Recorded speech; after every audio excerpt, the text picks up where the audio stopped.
Can diabetics eat watermelon? What impact will watermelon have on your blood sugars? Does the nutrient value of this fruit outweigh the sugar content and the consequences it will have on your health? Many experts flat out state watermelon is healthy for you as a diabetic to eat. Really? Okay. Today, you will be presented with new knowledge, a deeper understanding of the relationship between the sugars in fruit and how the body metabolizes and uses it. You will know if this fruit in particular is right for you. Stay tuned to the very end and I will go over my top 3 fruits and how and when this LADA type 1.5 insulin dependent diabetic uses these fruits to maintain not only a great A1C, which is around the mid to low 5s, but helps keep me fit and energetic all day long. But before we begin, let me welcome all you resilient diabetics out there. This is where we turn ordinary, struggling diabetics into extraordinary, well-controlled diabetics. If you don't know who I am and you're brand new to this channel, I welcome you. My name is Jay Sampat, and I am also an insulin-dependent diabetic diagnosed a little over 5 years ago. So, the proud owner of a pancreas that's gone on a permanent and lifelong vacation. So not only am I a diabetic just like you, where we both will be walking that walk and talking that talk together, but I do also have a University of Bachelor of Science degree in nutrition dietetics, and that comes in very handy in discussing all these intricacies of being a diabetic. My goal is to put 4 years of chemistry, biochemistry, organic chemistry, and human physiology into an easy 10-minute or so presentation so that you will know more about your diabetic body and how it works better than, dare I say, your doctor or your healthcare team? Oh, I said it. The unique information presented today will only be found here on The Resilient Diabetic. New, life-saving episodes are released weekly. So if you want to learn more and you want to be notified by YouTube that a video has been published, the only way to do that is you have to first hit that subscribe button, followed by the gray notification bell. Then you have to choose turn on all notifications. And of course, if you liked what you've heard today, please hit that like button for me. Let's start with this really interesting question. What is the difference between a fruit and a vegetable? Where does the watermelon fit in all of this? Generally speaking here, a fruit develops from the flower of the plant, while the other parts of the plant are categorized as vegetables. Fruits contain seeds, while the vegetables contain the rest of the plant, the roots, the stems, and the leaves. Next, we have to ask ourselves, what does the fruit or watermelon want from us? In other words, what does that fruit need us to do? It wants us animals to eat it and then spread its seed when it is ripe. That's how the plant survives. Meaning, fruit was only available during certain times of the year. Throughout history as humans, fruit has been part of what's known as our scheduled obesity. Fruits given to us by nature was intended to fatten us up and help buffer the body for those really harsh winter months. It was never, prior to our modern society, overconsumed on a daily basis. Why? Fruit is designed by nature for us to really enjoy, to indulge in. It really is nature's candy bar. I will emphasize this really important point. The design of fruit is to make us hungry, to want us to eat more, so that the seed gets spread even further.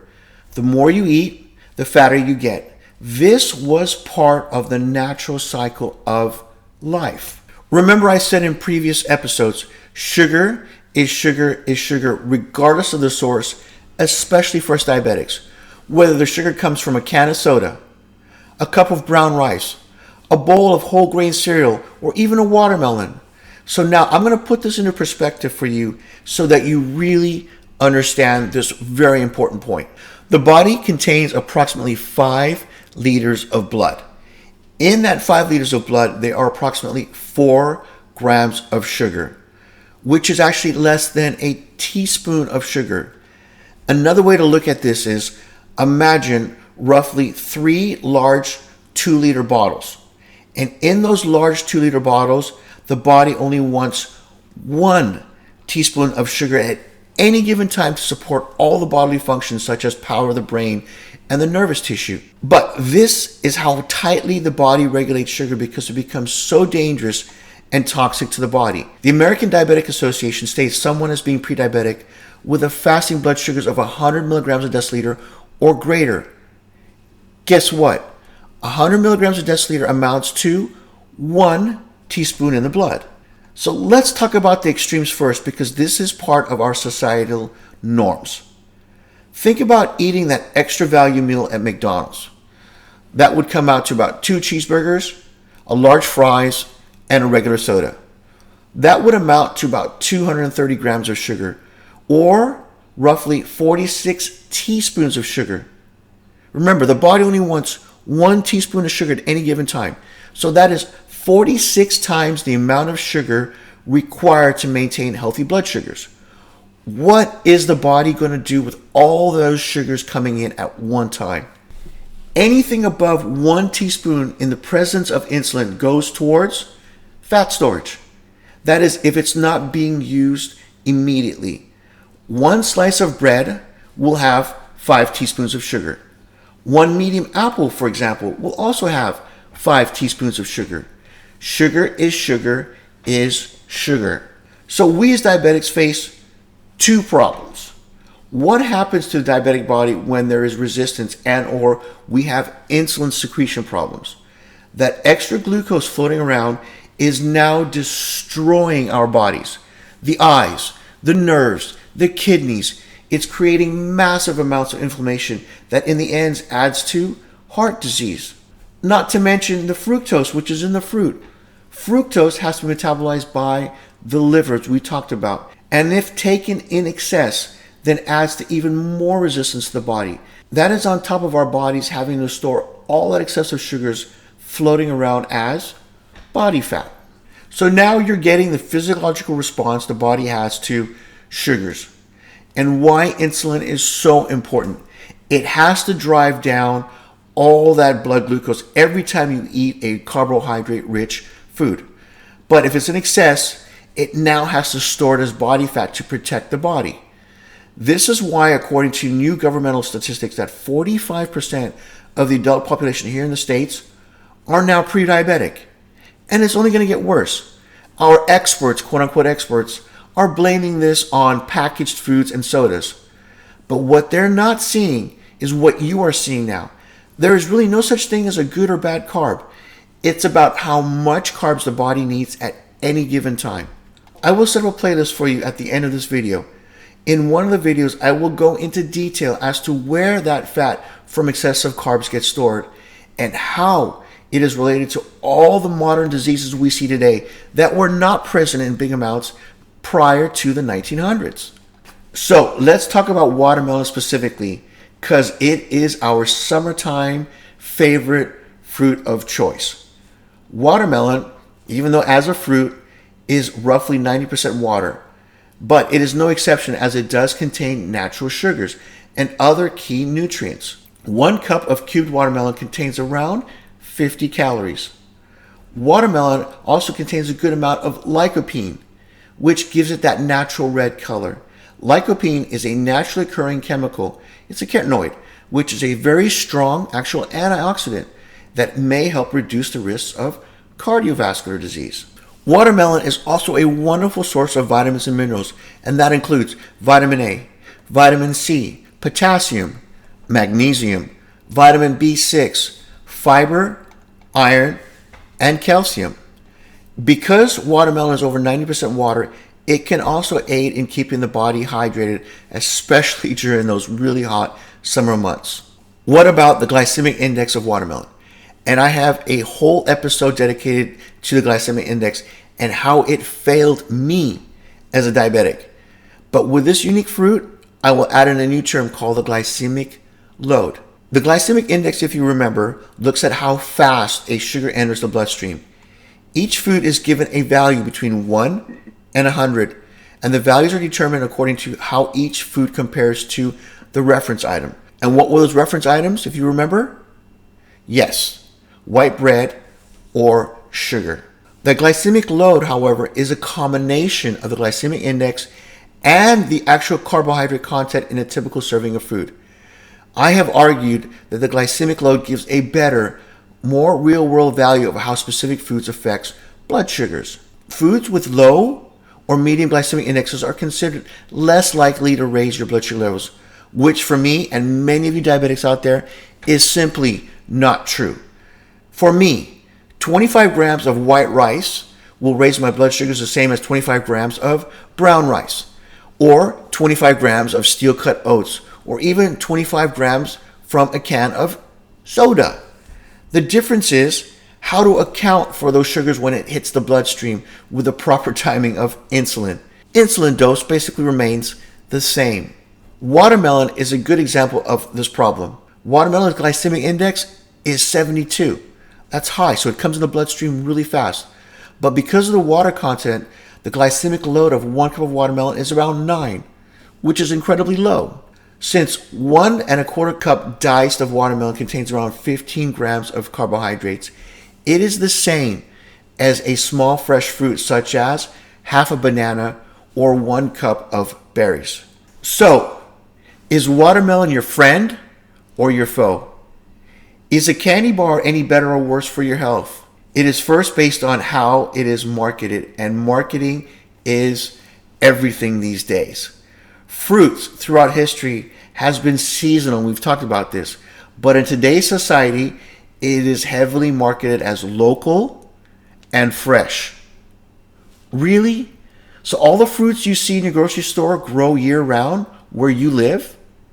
Remember, the very first grocery stores in modern times only had vegetables year-round, but fruits were only available while in season.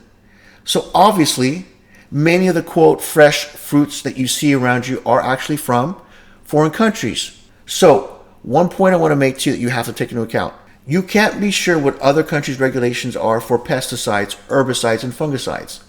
Many countries have very relaxed laws when it comes to chemicals being sprayed on fruits and vegetables that other countries have banned due to their known harmful effects. Here in the States, watermelon is produced April through November, and the rest of the year, it is imported. Am I saying to never eat fruit? Absolutely not. They are healthy for you. You just need to know the limits and the true design of what our bodies want against what the fruit is designed for. What I say here and now, fruit juices and smoothies are devastating to your bodies. They should be avoided like the plague. You can see that now. And how would you definitively know that the serving of watermelon is dangerous for your body? Your glucose meter. If your numbers are above what you and your doctor's threshold standards are set to, which may be around 150 to 180 milligrams a deciliter 2 hours after you've eaten, then it simply is off the table. So you have to come to grips. What is more important, the nutrients in that watermelon or the rise in blood sugars because of the watermelon? The rise in blood sugars is your number one priority as a diabetic. Period. End of story. Not the nutrients. Second, and most importantly, can you eat that small recommended serving of fruit without wanting more? Because now you know that it's nature's design for that fruit to want you to eat more. The sugars in that fruit will trigger hormonal responses, thus additional cravings will occur. So, what are my 3 go-to fruits when I eat them? They are bananas, blueberries, and blackberries, and sometimes cherries. What I do is I get these berries in these bulk frozen bags that are already mixed. Now, most importantly, when do I eat them? I only eat fruit on the days I exercise and I train with weights. I will eat that banana before I train to help stabilize my blood sugars because my training and sessions are intense. When I do get home after I've trained, I will fast for about an hour and a half, and then I will consume maybe a handful of frozen berries. So most importantly, fruits are only consumed and leveraged when my body has used its stored reserves of sugars, also known as glycogen, and then requires it to be restored. On the days off from the gym, I personally cannot justify the use of any fruits. On those days, my carbohydrate intake is adjusted down and is kept low. I stick to the highly nutrient-dense green leafy vegetables and cruciferous vegetables on those days. The above ground vegetables, I'll say it again, only the above ground cruciferous and green leafy vegetables. Remember, the vegetable part of the plant has just as high or even a higher vitamin, mineral, and antioxidant content than the fruit counterpart, but contains no fructose, and they are incredibly low in carbohydrates. If I personally consume watermelon on the days I do not train, it could easily have my blood sugars well above the 200s. The exact same thing as eating a candy bar or drinking a can of soda. And for me, that is unacceptable. So I'll create a playlist for you with other related videos specifically on diabetes that you will really enjoy. In the video, Does Exercise Help Diabetes? You'll be given another completely different view on the human body. Where do additional fats get stored due to this modern and approved food guide pyramid diet? And then you will know how we will fight diabetes through this newly gained knowledge.